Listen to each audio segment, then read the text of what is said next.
My family disowned me after my girlfriend accused me of struggle snuggling her, and now they want to reconnect.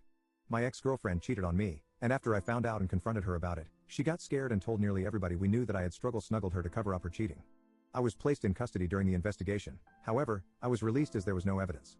My parents had already disowned me, and most of my friends had distanced themselves from me. I wasn't even proven innocent by a jury, so my parents still believed me to be a struggle snuggler who had gotten lucky. My best friend began to help me behind their backs, and I ran away.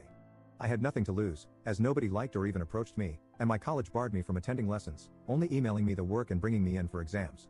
I went as far away from that town as I could and got an apartment after working in some community jobs for some money. I managed to sort of stabilize myself. I decided to change my name after a while because I came to hate looking at it for some reason. I still don't know why. This helped me start a new slate, and I made a few new friends when I went into university.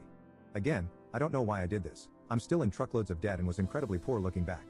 I finished my degree in teaching and moved far away to a country on the opposite side of the globe where I now live. I got a nice apartment and settled down in my new job. Eventually, I met a girl who turned out to become my now wife. Initially, I couldn't trust her. I would flinch if she tried to touch me, or I'd start fidgeting when she got close. However, after realizing how much patience she had with me, I fell head over heels for her. She eventually gave birth to my twin daughter and son, whom I adore and will defend to the edge of the universe. Her family got used to me very quickly considering I was a foreigner and not very trusted. They treated me well, and I sort of remembered how a loving family actually is. Now I'm living in a nice house with both of my children and wife, and we're very happy. That is until last night when I was playing on our PlayStation with my son while my wife and daughter were in the garden. There was a knock on the door, and lo and behold, my father was there. He smiled weakly and began to speak, but I slammed the door so hard I scared my son. I took him to his room and called for my wife to take my daughter to her bed. She was freaking out, and so was I. My father kept knocking on the door, and I just broke down in that moment. My wife comforted me, and then answered the door for me. She asked who he was, and he said he was my father. I had given my wife a vague background of me, and she had nothing but sorrow for me. She looked understandably pissed and began to scream at my father for abandoning me and whatnot. After she calmed down, I told her to let him in and instructed her to go to our kids' bedroom to keep them busy while I talked to my dad. He explained that he was doing my ex-girlfriend a favor by clearing some stuff on her phone. While he was managing her messages, he stumbled upon a conversation between her and the guy she cheated on me with, expressing guilt for ruining my life and a desire to take it all back. My father didn't confront her, as he wasn't ready to revive a dead situation, but silently began to search for me to share his belief in my innocence. I don't even know how he found me, but I don't care because he's here. Now, for the part I need help with. I don't know what to do. I've considered my options after wandering through random streets and have come to some conclusions, but I'm not sure what the best decision is.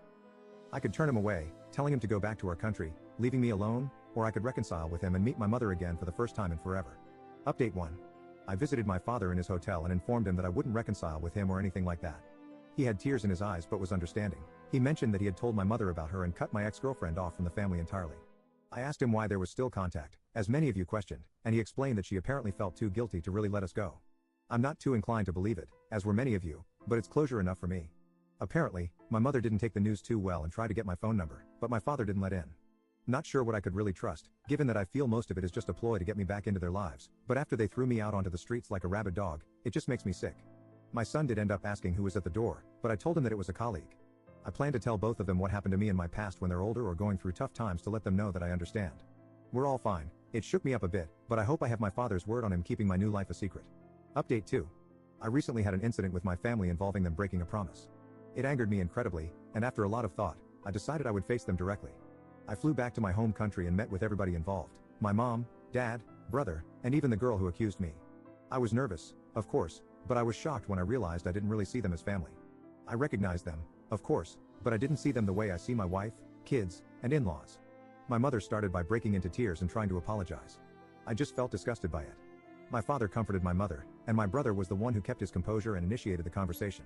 He asked me how I was doing, and I responded by telling him to cut any small talk and that this meeting was on my terms. I told all of them that I was not looking for reconciliation, and I simply wanted closure. I made sure to tell them that I would call the police should they attempt to chase me. I asked my parents why they were so quick to abandon me, even though the police said there was no proof. They explained that they made a rash decision, and seeing me in custody broke their hearts. I called them out on it since they didn't try to stick up for me or anything. Then, I asked my brother why he never contacted me. He looked surprised and said that he did, but I just ignored him all that time. Turns out, he was right. My brother had tried hundreds of times to contact me and give me money to get me off rock bottom. However, he questioned why I never answered and assumed that I hated him because of what happened. Well, as it turns out, my mother had my contacts blocked on all of her phone plans as she paid for my brother's old phone plan. So, I couldn't even receive help when I was completely lost. Then, the cherry on top, my ex. I first asked her why she actually did it. She said that she was scared of what would happen and that she never stopped loving me even throughout it all. She claimed that every session of therapy made her feel even more guilty, as she knew it was all fake. She then told me that she hadn't dated anyone since, in hopes that I would come back, and she could apologize because an apology would apparently reverse time and fix it all. Even that turned out to be a bunch of lies because my father said that he found chat logs of 3 different partners she had when I was away. My ex broke down crying and tried to hold my hand. She had the freaking audacity to ask for another chance.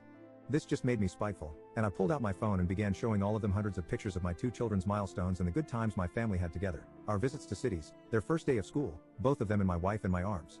I told her that this was what she could have had if she wasn't so stupid, and my parents what they missed out on for not even hearing me out. I had a moment when I thought I had gone too far, but I realized that compared to what they did to me, I hadn't. My visit wasn't all miserable, though, as I met up with my old best friend and his family.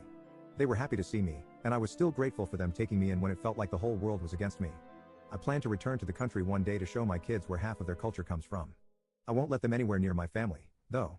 As far as I'm concerned, my only family is my wife and her family, and my kids. I'd say it went pretty well.